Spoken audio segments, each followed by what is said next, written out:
Microsoft Teams is the hub for getting teamwork done. And you might consider that all of the teams and the channels you're working in, it's a collective experience or a way for you to work on projects to get things done. But it's also a great space for working individually to get those personal things done or access that personal information that is pertinent to you. And let's take a closer look at this.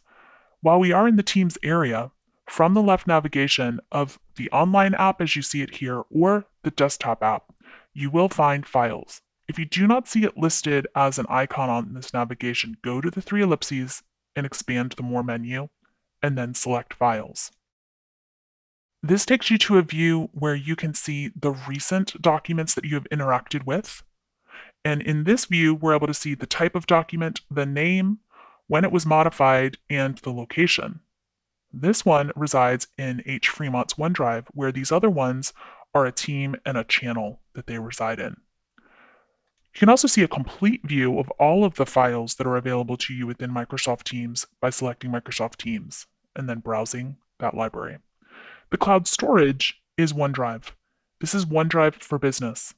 And by selecting this, we are now taking a look at Heather Fremont's OneDrive for Business document library. Notice we're still in the Microsoft Teams application. We still have our navigation on the left if we need to go somewhere else within this app. But over here to the right, it says OneDrive. Here is the view of her OneDrive folders and files with a ribbon at the top with different ways that she can interact with these files, even creating new files from here. So think of the app switching that would take place had you not known about this.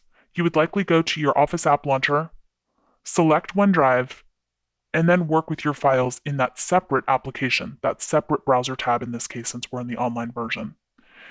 Instead, we're still in the Teams app where we can go back and get other work done. We're just switching the view within that application.